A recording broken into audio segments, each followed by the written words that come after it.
Well, hello everyone, and welcome to this week's series of Children's Lives Matter. This series enlightens, encourages, and empowers parents to reimagine and individualize parenting to make raising emotionally balanced children a reality for everyone. We believe that every child is important and deserve to be loved. For those joining our discussion for the very first time, my name is Dr. Catherine Murray and I'm Australian, but I'm streaming live from Los Angeles. And I'm with the fabulous Camille Robb from Florida. Hi, Camille. Hello, Catherine. It's so good to see you today. And you too. And I've seen that beautiful smile of yours. thank you so much. Camille, I missed last week's episode, so can you please tell us a little bit about what happened? So last week was March, of course, and it was Development Disability Awareness Month. We want everyone to understand that everyone has a value and it can do very important things, especially when it comes to children, no matter how they differ. Last week, our discussion centered about neurodiverse children, exploring ways to reshape society to navigate that often lead to segregation and isolation. You and me can make a difference. So you could go and watch the episode 2 on our website, Thriving Woman Network, and we can just catch up where you left off. Okay. Now, Good. Now, April, a lot of people don't like talking about this, but April is Child Abuse Prevention Month. And this week, we're going to tackle the difficult yet critical topic of child abuse, child sex abuse. And it's happening everywhere, and including the prevention and the resource and what we have available for both sides of this issue. Catherine, can you tell us about the quote of this episode, please? For sure, Camille. And this really is a sensitive topic, and we're going to deal with it very delicately during this episode. And our quote to inspire thought for this week was written by Erin Merrin, the founder of Erin's Law and author of Living for Today, From Incest to Molestation to Fearlessness and Forgiveness. And the quote is, hiding my pain and acting strong, afraid to cry and show my tears. I struggle with this all of these years later. We understand that this is a very heartbreaking topic, but you won't want to miss any of this episode today. The following clip is an animated video in which you will hear children talk about their journey of making disclosures about sexual abuse experiences.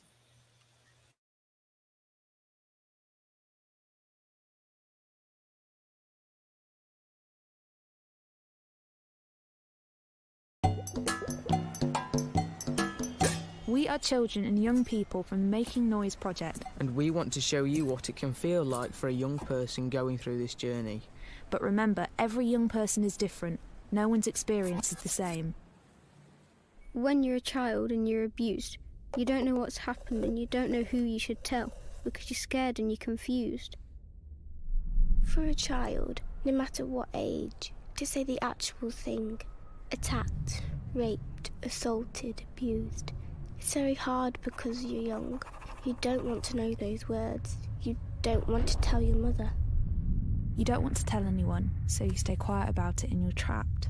Your feelings are trapped inside you and you don't know what to do. It's as if you've locked yourself in a prison. Eventually I did tell my mum, and I was so worried she wouldn't believe me, but she did, and then we went to the GP. This is where the whole journey began, really. Well, after you've told the first person, it gets much easier to tell the second and third. So long as the first person is nice and listens, then you know you don't need to be embarrassed. When I had to go and see the police, I worried that they would tell everybody, and I didn't want the whole world to know. My police officer was funny and he was understanding, but just when you find one you can trust, they suddenly go off the radar. Then you're stuck with the people you feel like you can't talk to. You feel like people are going to judge you. People are going to look at you differently. I had to do the video evidence, where they record everything. I don't know if that was more traumatising than the actual abuse I went through. I thought, it's literally like the whole thing's happening again. It's like a couple months before court, and you feel like it's going to take forever. But then, like 2 weeks before, it feels like it's moving at 1,000 miles an hour. I was terrified to go to court. Adults would talk to me like I was a baby and be on their tiptoes around me. Children don't want to be classed as one. They want to be classed as a human being. When I first went to counselling, I was in this kind of bubble. But after a few years of working with my project worker, she said to me, "You've been shining." And I said, "I think it's because of you. I've now got my confidence back." The number one thing you can't do is bottle things up. You might want to, but it just doesn't help. This place has made me feel more able to talk. The abuse was not my fault. Because of this place, I know that. Also, I know I'm not the only person who it happens to. I think a year waiting list for support is too long. It shouldn't be any more than 3 months, because after that you give up hope. If I had to give messages to other young people, I would say speak out, because you're not alone. It's going to be a bit of a bumpy road ahead. There's going to be twists and turns, but make sure they believe in themselves.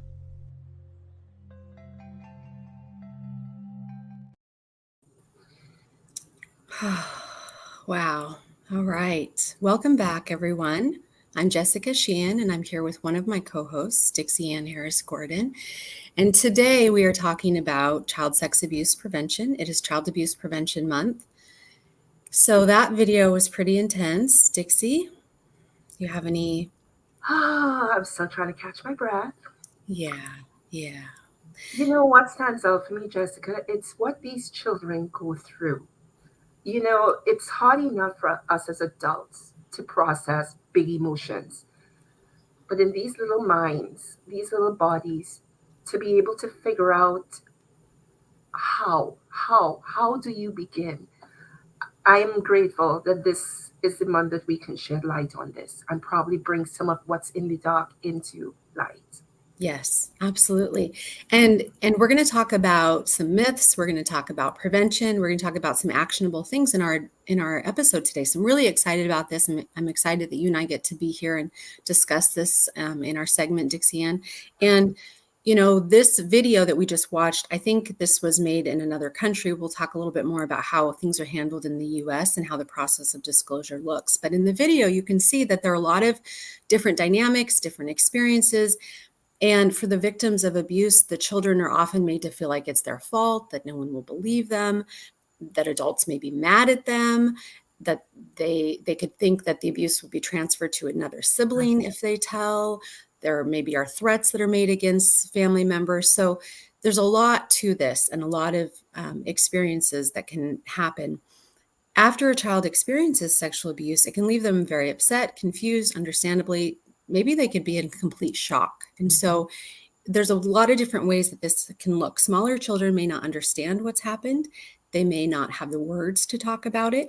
And so all of these issues make it a lot harder for children to talk to anyone about what has happened. But we need to try to make sure that kids can feel safe to speak up and that they are able to get help without fear of being judged or blamed. And we really want to provide more prevention information in this episode. So with that being said, Dixie, who is our notable person of the week? Well, it's my pleasure to share that our notable person of the week is Miss Oprah Winfrey. Oprah was born into poverty in rural Mississippi to a single teenage mother and later raised in the inner city of Milwaukee. She divulged that she was molested during her childhood and early teenage years and became pregnant at 14, though her son died in infancy. Oprah discussed how she was molested by a cousin, an uncle, and a family friend. After an early start as a co-anchor for the Nashville Evening News at age 19, Oprah quickly rose to be nominated for an Academy Award for her role in the movie The Color Purple in 1985. A year later, the Oprah Winfrey Show premiered in Chicago. During the trauma she experienced, Oprah was determined not to let it define her life. She sought therapy and counseling to address the emotional wounds caused by the abuse. Through hard work, perseverance, and a commitment to self-care, Oprah was able to overcome the effects of her childhood trauma, and she became the successful and influential person she is today. You know, it used to be believed that sexual abuse was perpetrated by strangers. There are many outdated ideas we want to discuss in our episode, and the idea of stranger danger is just one of them. We're going to watch a video now that sheds light on some common parental misconceptions. Oh, we've always taught Lily to be safe and stay out of the road. And bike safety. We talked a lot about helmets. Oh, definitely. She and her friends all know proper bike safety. I've talked to Lily about staying away from strangers since before she could talk. She knows not to go anywhere with people we don't know. We told her to just walk away from strangers if she's ever uncomfortable. Hey girls, you know what time it is? Weird. Sex? Well, the school has a maturation program for that. Hi, sweetie. Hey, Mom. Hey, Dad. Hi. Hi, Mia. Hi. She's only 12. We can have more conversations later when she's older and actually starts dating. Exactly. Wait, he's in high school? Did he just send you a photo? Yeah, he's so hot. Wait, why did he send me all these eggplant emojis? And he wants you to send a picture back?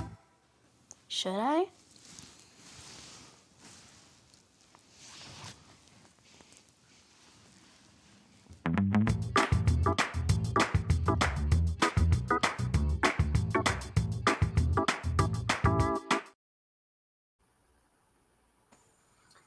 These conversations are key. According to the National Alliance, while child sexual abuse can take many forms, it is typical for the child and family to know the offender. The offender usually uses this relationship to groom the child so that abuse can involve more invasive physical contact over time. This grooming process is not only part of the reason that there's often no physical evidence of the abuse once it is disclosed, but it's also part of the dynamic that causes more than half of sexual abuse victims to delay disclosing the abuse for a year or more. Yes, and this process, like you said, Dixie, and it happens over time. And so in situations like this, the abuser often attempts to make the touching enjoyable. And there was this idea popularized years ago, along with stranger danger. There's another idea of good touch, bad touch, and talking to kids in terms of good touch and bad touch. But that's outdated too. So I want to highlight this because people who try to groom children and want to perpetrate on children, they often try to desensitize and make the touching feel good. So grooming a child for a year is nothing to someone who wants to try to perpetrate on children. And so because sexual abuse situations often involve someone that is close to the child and someone that they trust, the situations are really more emotional and delicate. We're going to watch another video about how child sex abuse is investigated in the US, because it's not like what you see on TV and movies. We're going to learn about what a Children's Advocacy Center, or CAC, is. And as a reminder, Children's Lives Matter is sponsored by the Thriving Women Network, or by the Thriving Women University, it's a mouthful, which is an affiliate of Thriving Women Network. And if you want to produce a franchise show, TWN provides the network media training, the coaching, and mentoring to produce your own show. So for more information, you can visit the website at thrivingwomennetwork.com. We'll be right back after this video.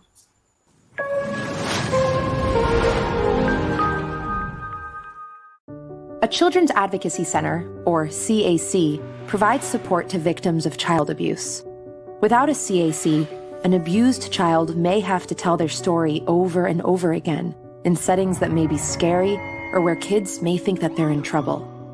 Then, families have to search around for the services their children need, all on their own. But in a CAC, a child tells their story to a trained interviewer who makes the process gentle on the child and finds the facts which are crucial to the child's case.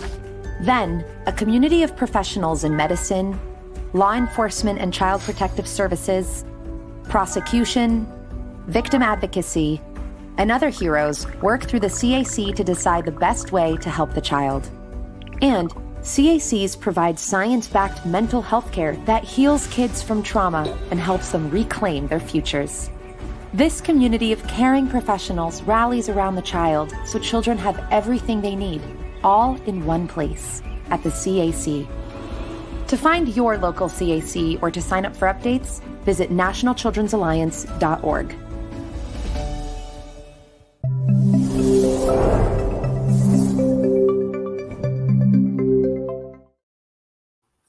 Okay, welcome back to Children's Lives Matter.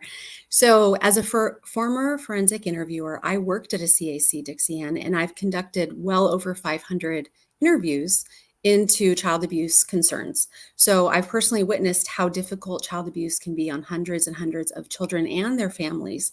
And I want to just underscore a few components of the CAC video that we just watched.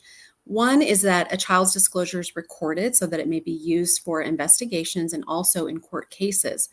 Now, unfortunately, children are often still required to testify if a case goes to court because it's what juries expect, but the testimony can be really pretty minimal and just can be along the lines of, yes, I talked to the interviewer, yes, I told them the truth, and then the interviewer can testify. The recording may be played in court as well during the interviewer's testimony, and then that makes it a lot easier. So then the evidence-based process of gathering the information in a forensic interview is also explained by the interviewer through that court process. And then we always wanted to emphasize with the children not to be too caught up in legal outcomes, but for the child to be able to speak their truth and to be able to focus on healing.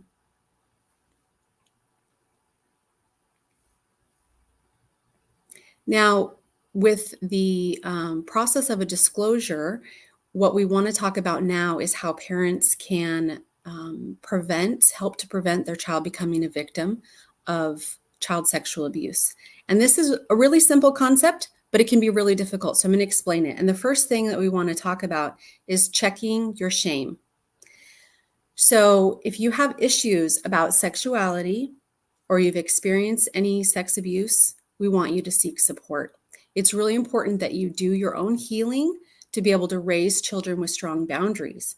There's a book that we gave out at the CAC and recommended to parents, and it shows adults and children, and it shows private parts. And it really gets into the idea of using the anatomical names for private parts. So this is the book that we would recommend and that we would give out. And it's called A Very Touching Book. And it shows all of these adults, children, naked bodies in cartoons. And it talks about the words penis, vagina. We need to be able to use the anatomical words for private parts with our children, because this is something that makes children much more so it's more likely to not be abused, because offenders, when they come across children that are using the proper anatomical names, they know that people are having conversations with these kids. We want to use the anatomical names and make sure that they're using penis and vagina to describe their private parts. So we are going to watch a short clip about speaking frankly with kids when any kind of conversations around these topics are brought up. And so we'll be right back.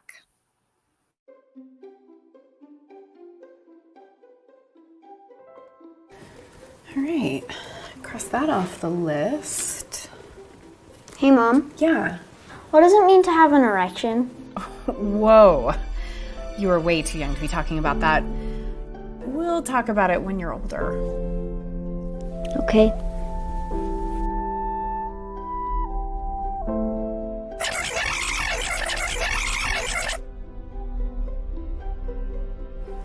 All right, cross that off the list. Hey, Mom. Yeah. What does it mean to have an erection? Oh, okay. Well, that's a really good question. Have we ever talked about that before? No. All right, well, an erection is when the blood vessels to the penis fill and it makes it firm rather than limp. Where did you hear that word?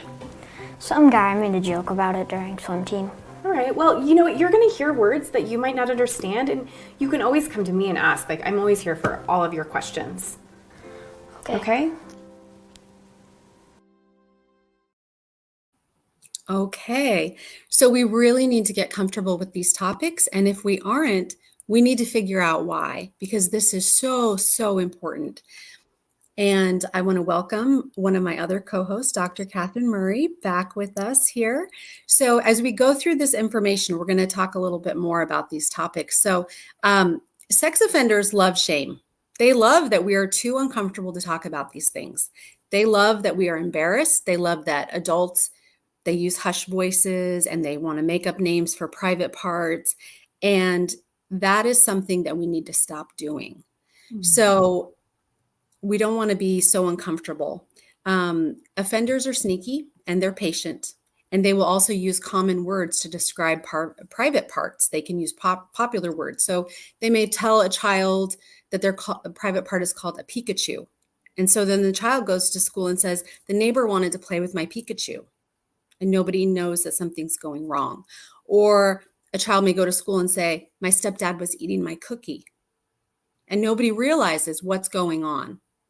So these are issues that are really, really important, and they play out in a lot of ways and a lot of dynamics. So using the anatomical names penis, vagina is one way that we can get through to our children that these are just body parts. They're a natural part of life. We cover them because they're special, not because they're dirty or gross or bad or anything else like that. We don't want it to be negative, and we don't want to introduce shame. We also want children to have sovereignty over their own bodies. And so we want them to know that they don't have to give affection to adults that they don't choose to. So forced affection is making a child sit on someone's lap, making a child give a kiss, give a hug, even to grandparents, aunts, uncles, anyone. They need to have sovereignty over their own body and to not have to do this forced affection. So avoiding these topics will help our children to be victims. So we need to confront these topics, and we need to be really clear and really comfortable. Yeah, and you know, Jessica, this is a really hard discussion to have. I have 4 children, and I've had these discussions with my children when they were much younger. They're all adults now, but it's a really hard discussion to have. And we must know as parents, though, that we can strengthen our child's resolve, or we can help to prevent this type of abuse if we do have these conversations with them. Yes, absolutely. And so you've done the potty training thing, right, Catherine? And I'm sure you've had, the excitement over the toilet training, and okay, you had to poop. That's great. You told me you had to poop. So have you had those kind of experiences where you've gone through that process with your children? Oh, for sure, with 4 children, and they were all born within 5 years of each other. So there was always someone potty training. And we were really open about the potty training, and we used to talk about the poop and the pee, and we'd sort of go, yeah, you sat on the potty, good for you, when that happened, because it's a training process. And it makes sense that this is the kind of frankness and attitude that we need to bring to our children when we're talking about our private parts. And I totally agree with you. We need to use the correct terminology, not these little silly fancy names that people seem to become wedded to. Using the correct names for the private parts is so important. And private parts are special. They're not shameful. They're a beautiful part of everyone's body. That's right. Absolutely. And so we also want to not freak out if a child is exploring their body. This is normal behavior. So instead of making it shameful, we need to encourage the child to explore their body privately. We want to reinforce the boundaries. No one else should be touching their private parts for any reason. And they should always tell someone if anyone tries to. Right. And it's really important for us to continue to have the open dialogue with the children at their level of understanding. So, of course, you wouldn't be talking about complex things to a 2-year-old. So, developmentally appropriate conversations, but be very open and frank, as we saw in that video, the second clip of the video that we just watched. But how can parents support their children when a trusted adult or anyone has sexually abused them, Jessica? I know you have experience in this area. Yeah, so If a child discloses abuse, we really want to just listen to them and don't jump to any conclusions. Don't ask a lot of questions. Don't become visibly upset. I know this is easier said than done. It will probably be one of the hardest things you ever have to do, but just breathe and try to maintain that sense of calm for your child. If something has happened to your child, you do not want to further traumatize them by asking a lot of questions or to taint a potential court case. So don't ask leading questions. Investigators have an expression that I used to work with, that nothing ruins a court case faster than a ticked off grandma. So don't get in there and think, I'm going to ask questions. I'm going to record my child. I'm going to get to the bottom of this. I'm going to bring it up in front of grandma and we're going to talk about it again. Please don't do that. I've never seen it go well when a parent tried to record disclosures or ask their kids questions like that. You just need to know who was involved and what kind of body parts or a gist of what happened. And then you want to take steps to keep your child safe, but do not confront the alleged abuser. So those are the big tips for that. Once you've established that there's a cause for concern, thank your child for sharing. Make the report to the child protection or local law enforcement authorities, whatever is appropriate in your area, and then they will have the child forensically interviews. We always say that disclosure is a process. It's not an event.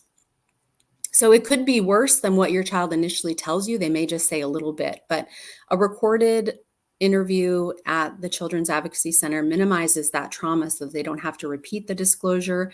And that conversation is conducted by someone who's specially trained to ask non-leading, unbiased, developmentally sensitive questions in a legally defensive way. So that's really, really important. An alarmed response or too many questions may cause the child to shut down. They may recant. They may lose their nerve. It may be easier for them to just accept the abuse rather than try to go through that difficult journey of disclosure. So the first person they tell, it's crucial that you react the right way. And children are really attuned to our feelings as caregivers. So if we are adding more fear and if we freak out, it's really going to make it more difficult. Your response can have a devastating effect on your child. So yeah, that's so true. And, you know, I was a classroom teacher for 25 years, Jessica. And of course, you can imagine over that time, I was faced with these sorts of situations. And it is so important to be calm, non-judgmental, and just accept whatever you're told and then report it as you need to, so that we can get support for the children. After all, it's all about the children, isn't it? Absolutely. So we really appreciate your expertise, Jessica. So thank you. And as a reminder, everyone, Children's Lives Matter is sponsored by Thriving Women University. It's an affiliate of the Thriving Women Network.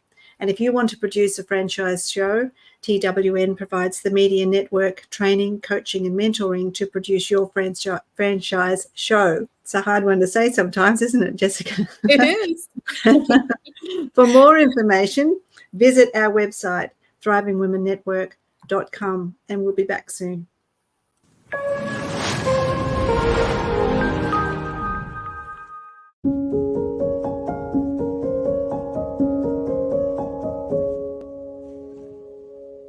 Emotional numbness occurs when we feel disconnection from our feelings and emotions. Just like a physician can numb an area of the body to block the pain of a procedure, the brain can employ numbing to help us cope with distressing experiences. Emotional numbness can be difficult to identify. It can even be more difficult to describe, especially when we aren't fully aware that we are experiencing it.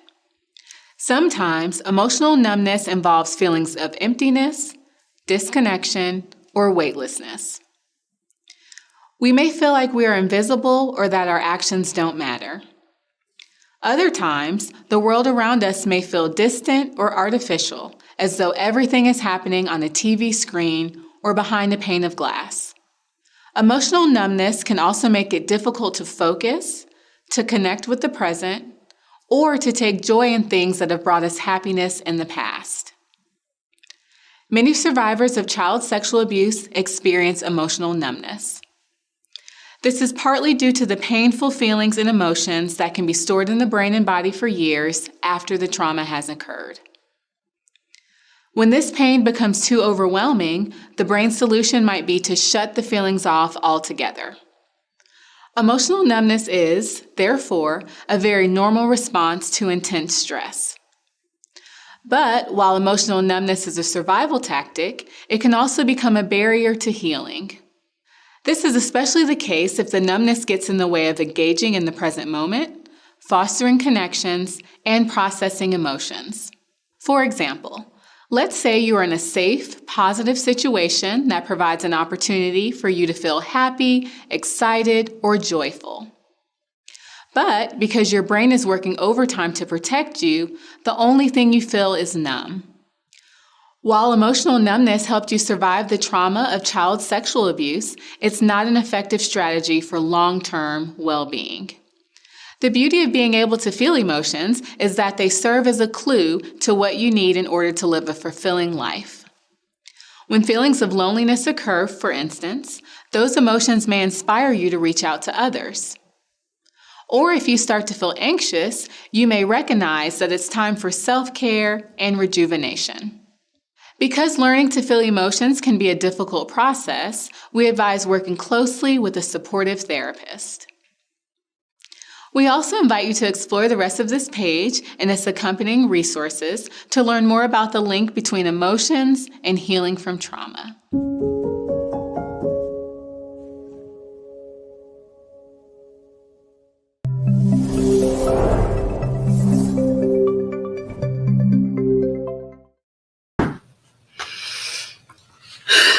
Well, Camille, you know, there's so many trauma triggers for people who have experienced some sort of abuse that we don't even recognize. It could be just something that we say or something that we do or a smell or a memory, and that triggers people's trauma response, which is really something that needs some support and needs some guidance to sort of get past. And that, you know, the idea of just that numbness and that increased level of cortisol to sort of quieten your brain is really important to understand when we're working with children who have experienced some sort of trauma or some sort of abuse.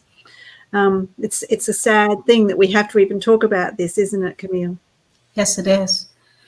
Oh boy. But you know, we have to, because if we don't, it's going to keep continuing. And it hurts when you hear a child talk about it and then they have to keep explaining what happened. It's very scary because as a grown-up, you can't barely handle it yourself.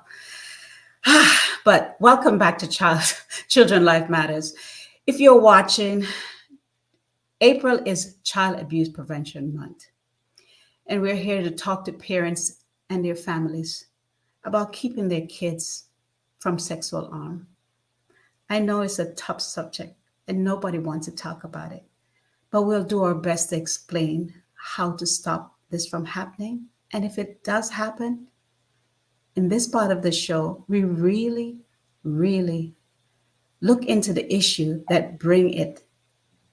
And we're going to talk to an expert that can help us learn more. You know, a scary fact shows that 1 out of every 5 child will experience sexual abuse. So, can you imagine before you turn 18, you've been abused? That means over 1 million children in the United States will go through it in just 1 year. This is a tremendous sad, and this show we will pay attention, take the step to stop it, and have a good support system for our children. Yeah. We got to protect our children, Catherine. We do. And, you know, the unsettling truth behind childhood sexual abuse is that in 80% of the cases, the perpetrator is someone known to the child. This chilling statistic underscores the profound betrayal of trust that occurs in cases of sexual abuse, and it represents that stark violation of the implicit contract between adults and children, where adults are supposed to protect children and children put their trust in adults.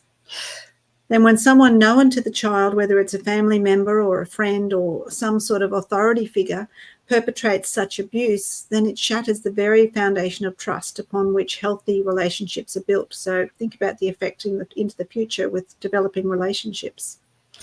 And this betrayal leaves lasting scars, sadly, not just on the body, but on the psyche, eroding the child's sense of safety and security in the world around them.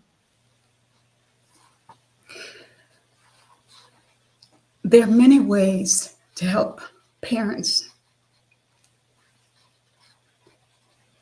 There are many ways to help parents whose children have been hurt by sexual abuse. This is true, Camille, and I can see that this is a really upsetting topic for you. And one way to get support is through groups that work to stop child abuse and who help children who have been hurt.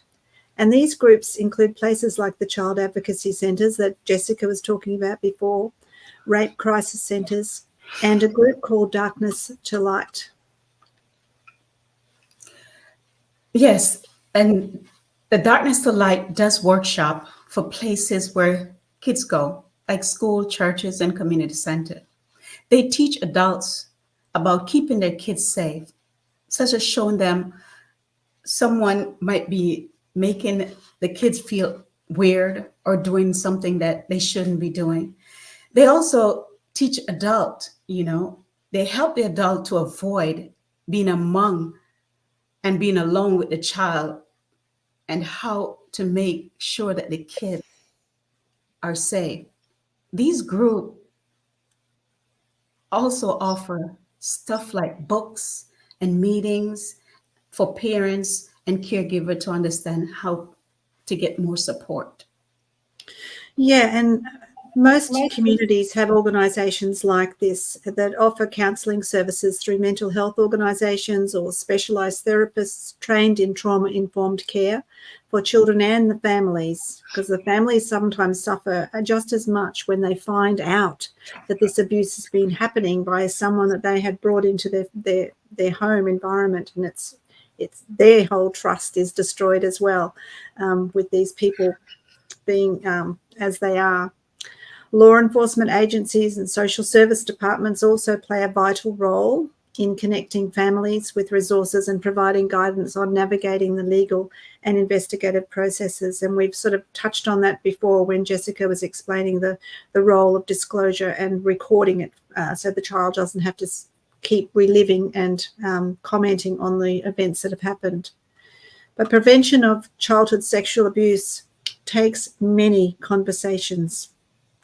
And it also is based on an atmosphere of being open around the topics of sexuality, so talking about it openly.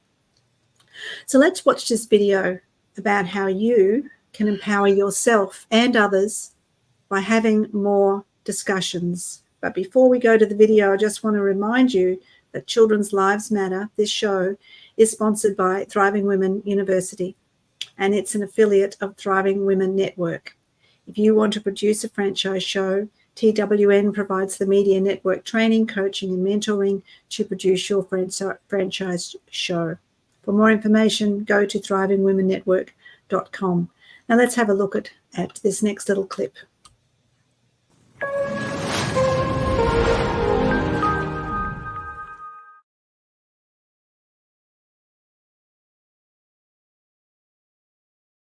Thank you again so much for being here. I'm really excited to go through this course with you guys and have this discussion and hopefully then empower ourselves and empower our communities and our families. Why are we talking about this? Why should we teach our child about healthy sexuality?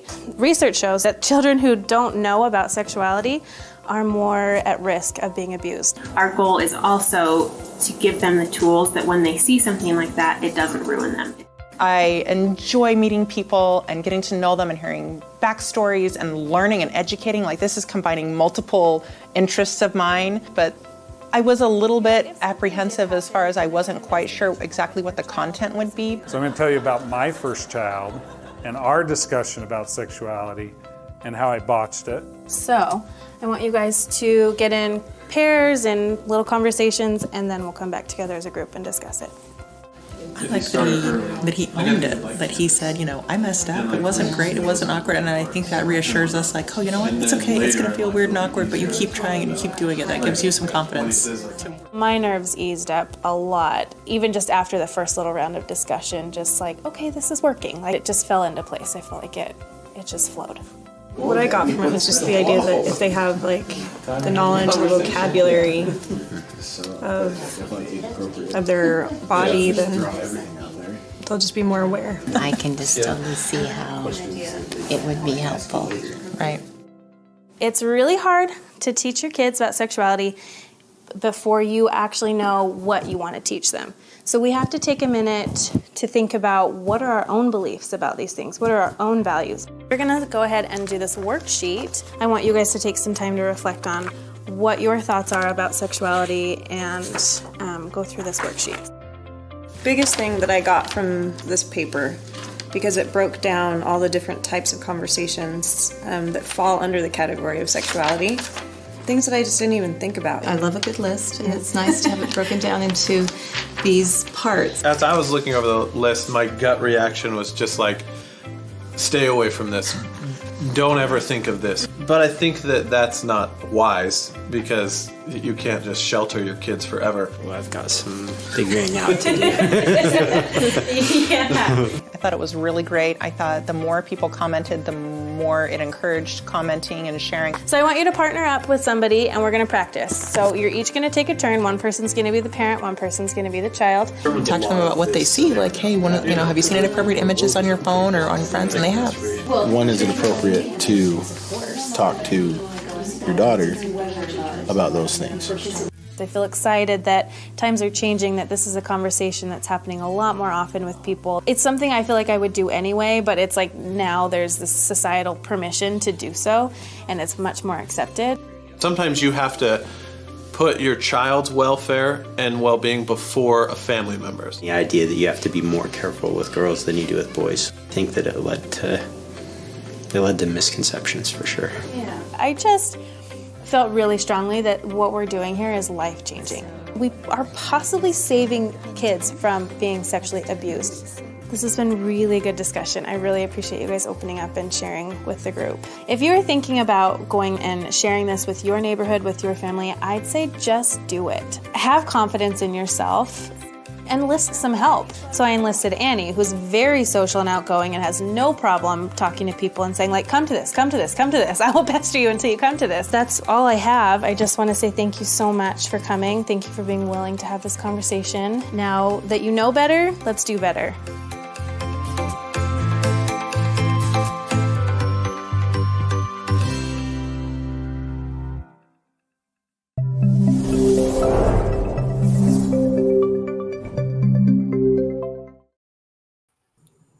Whew, now that you know better, let's do better. I love that. I do too, and that's what we're doing, right? We know better, so we're empowering others to do better. Welcome back to Children's Lives Matter. Today we're delving into the information parents need to have to prevent childhood sexual abuse. As we move into the actionable advice segment of our show, think about how you can impact the world by embracing just a few of these strategies. Right. And so, as we've been discussing today, Dixie Ann, parents need to normalize talking about body parts. Just like we call an elbow, we should be straightforward about our private parts. We're going to put our slides up again here. I'm not going to read them, but we're just going to have them here for you to look at and to get more information. So kids should feel okay about their whole bodies. Naming their parts without embarrassment really helps with that. And it's time to drop that old-fashioned notion that some body parts are taboo to talk about. When children ask questions, we need to be open. We want to give them age-appropriate answers. If your child can ask you questions, that means you're doing a great job. So pat yourself on the back quietly to yourself and do your best to meet them and meet their curiosity with candor. That's right. Discussing healthy sexuality involves teaching children about the importance of mutual respect, trust, and communication in intimate relationships. Parents can emphasize the value of empathy and understanding, fostering an environment where their children feel comfortable asking questions and seeking guidance. Ultimately, these conversations are what lay the foundation for promoting healthy attitudes towards sexuality and relationships, helping children develop into informed and respectful adults capable of making responsible and healthy choices in their own personal lives. We're going to look at a video and see the different approaches to this and how it feels more open when speaking factually. One of the key tools parents can use to reduce the risk of sexual abuse is learning how to talk to their children about sexuality, and specifically teaching them healthy sexuality. I want to share a story about this, a very personal story, where I botched it big time. In fact, I have a good friend that says every family has a burnt waffle. And what she means by that is the first child gets the experiment.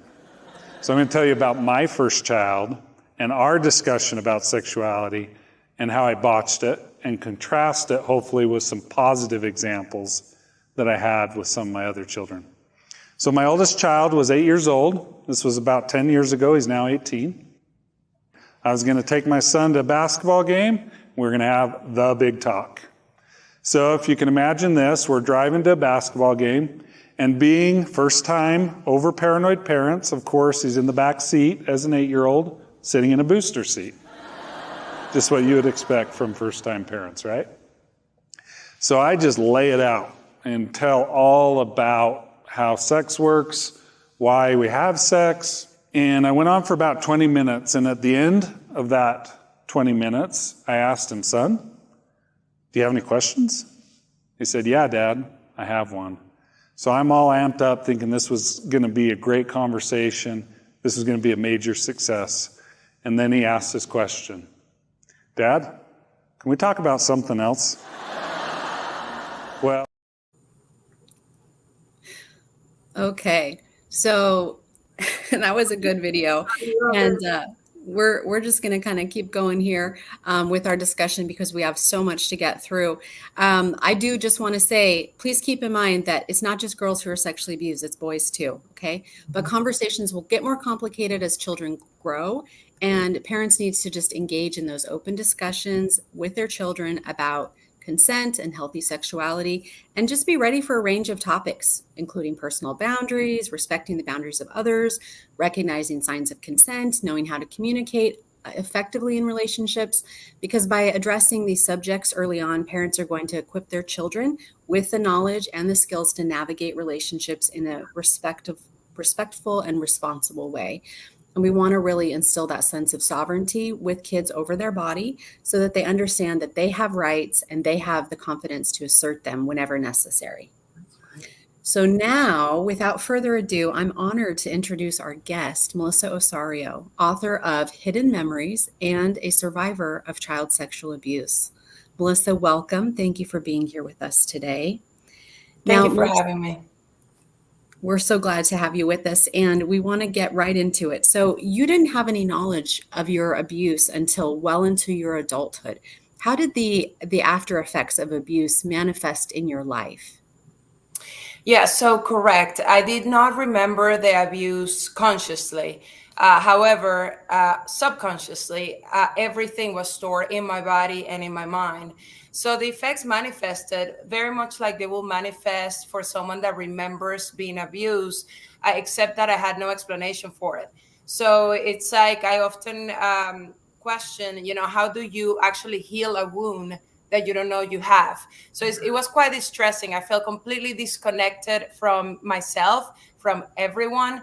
I had completely shut down my feelings. I remember I will look at my hand and I will try to count 5 people that I loved in my life, and I couldn't. I will even question if I loved my mother. That's how disconnected I was from everything around me. I had trouble keeping and starting relationships, especially intimate relationships.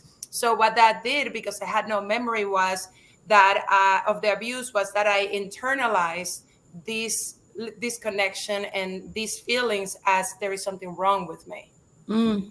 So you were beating up on yourself, not knowing what the reason was that you had these sort of maladaptive behaviors. And if you could advise parents on one thing, Melissa, to support their sexually abused children, what would it be? Well, the conversation about sex is much more than the mechanics of sex, and parents should understand that.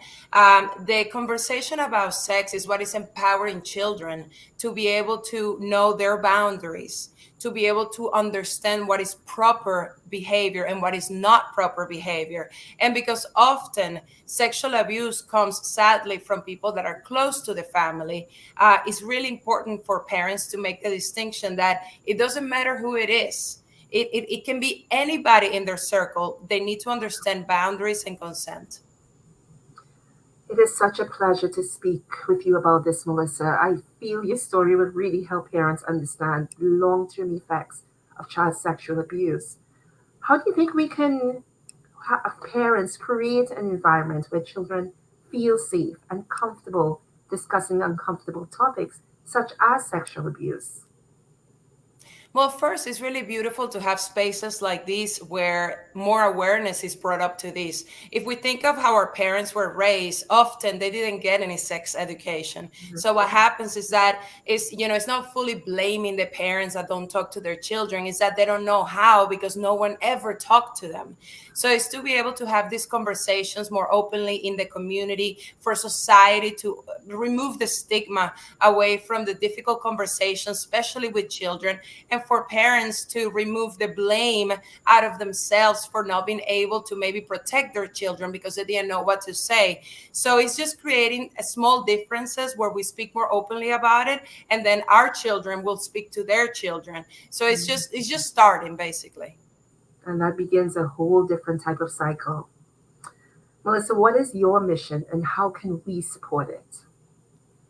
Well, I'm fully aware that my childhood was something I didn't deserve. However, I am so grateful for all of it because it allowed me to be in a very unique yet very common position that it is to be a survivor of sexual abuse. And that position allowed me to be able to transmute those experiences into something valuable. So my mission is to be able to bring more awareness, not only into sexual abuse, but into how smart the brain is at hiding trauma. So not every sexual abuse is remembered. Not every abuse is remembered. In fact, it's extremely common for the brain to hide these memories and for them to either surface later in life or for them to never surface. And then we go right to our graves, always wondering what was happening with us, what was wrong with us. So bringing more awareness into that. And I'm also a big proponent of alternative therapies that help abuse survivors to be able to process, the abuse and the neglectful episodes of their childhood with psychedelics. Melissa, that's deep. Thank you so much for what you do, for being here to support us, and for the work that you bring to this world. In our next video, we're reminded of why we do this work, because of the children who bring love and light into our lives. These are the kids we want to thrive. Children's Lives Matter is sponsored by Thriving Women University, an affiliate of the Thriving Women Network. If you want to produce a franchise show, TWN provides the media, network training, coaching, and mentoring to produce your own franchise show. For more information, visit our website.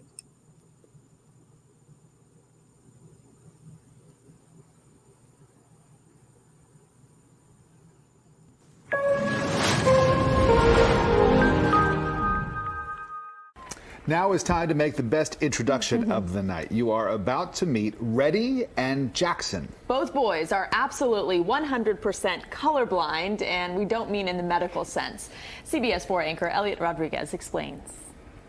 Hello. Stop it. Reddy Weldon is helping his best friend, Jackson Rosebush, pass the time as they wait for Jackson's haircut. The Louisville, Kentucky preschoolers are a ball of energy. Reddy's cute.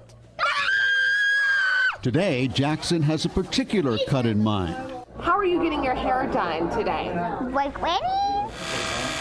And the transformation begins.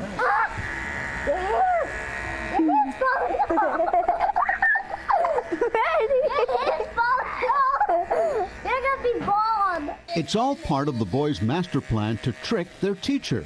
Jackson's me and I'm Jackson. And Jackson's me. They hope their teacher won't be able to tell them apart because they'll have the same haircut. Jackson filled his mother in on the prank. He was like, yeah, so we can trick the teacher because we'll look just alike. No, she won't be able to tell the difference between the two of us. I was like, okay. Again, I know what Reddy looks like, so that made me chuckle. The boys completely ignoring the obvious, their race. Jackson's mother posted her son's plan on Facebook to a few hundred friends, and it took off, shared thousands of times around the world. I'm glad that people can see, you know, what little kids see. I think you look like that guy. Can I? The boys are getting a real kick out of the whole thing, but it's a much deeper meaning for their families. Reddy was adopted from the Congo, and although he may look different from his parents, they've taught him to love everyone the same. It's really cool to see that move on from our family right into his relationships with his friends. And there's an innocence that children have that sometimes we lose. And so if we could get some of that back, I think it would be amazing. Jackson and Reddy plan to trick their teacher this week. Elliot Rodriguez, CBS 4 News.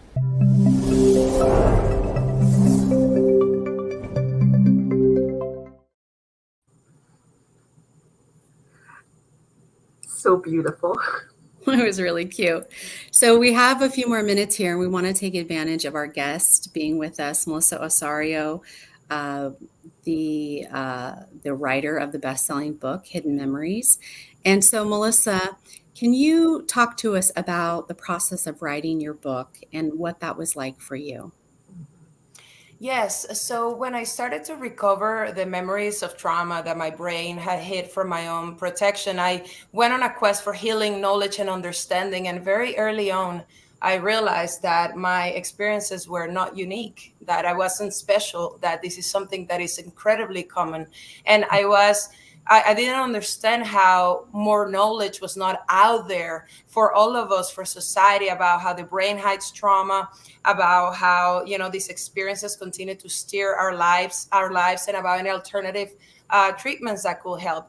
So I decided to put my experience in writing in what I call a marriage between a memoir and a self-help book, which I have here actually. So it's called Hidden Memories: Discover What's Blocking You from Life and Love. And it works as a mirror for people. It's a very riveting tale and a compelling story, but more than that, it really is working as a mirror to be able to reflect back to people their own lives, so they can question their own behaviors, and so they can identify with any aspects from my story that might also apply to them. That's beautiful. And it's such a needed thing, like you said, to have more conversations, and your own journey and your own story can really help other people, because they can dive into that and they can see for themselves where they may have missing pieces, or they may be able to heal in their own journey through reading about yours. It's very, very important. Thank you, Melissa. Thank you. Melissa, thank you again for being here. If you're tuning into the show, April is Child Abuse Prevention Month, and we are enlightening, encouraging, and empowering parents to teach their children about how to prevent child sexual abuse and how to spot signs of sexual abuse. Yes, and Dixie Ann, today we've learned a lot, and even though we had a few little technical difficulties and glitches today, we really packed in a lot to our show. It was great to have Melissa with us. So just to recap, today, sexual abuse of children is a serious problem with horrifying statistics. Child abuse has lasting effects. And there's a quote that I heard once, I don't know who said it, I apologize, but it's basically, the thing about child abuse is that it is affecting people in their 50s and 60s.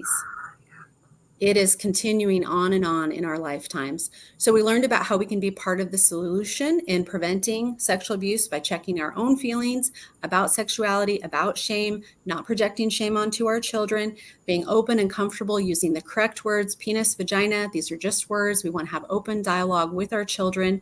And it kind of starts with that and adopting that attitude. We also learned about how to respond when a child makes a disclosure, how it's handled, and resources available. And we encourage you all to look into resources that are in your community. There should be a lot going on this month. There is. We want to thank our Prime viewers from around the world and our guest, Melissa Osario, for supporting today's mission to enlighten, encourage, and empower parents to have those conversations with their children about body safety and human sexuality. You can support us by joining our Facebook group, Thriving Women TV, and telling a friend. You can watch recent episodes on demand at our Facebook group, E360 TV, or our website, www.thrivingwomennetwork.com. Lastly, we also want to thank Saprea for permitting us to share their videos. You might want to tune into our other show, Every Child Can Learn, on Wednesdays at 2 p.m. Eastern Time. I am Dixie Ann Harris Gordon. And I am Jessica Sheehan. Thank you for being with us here. Thriving Women Network will be on spring break for the next 2 weeks, but we will return on Tuesday, April 23rd, and we hope you can join us then. Thank you so much.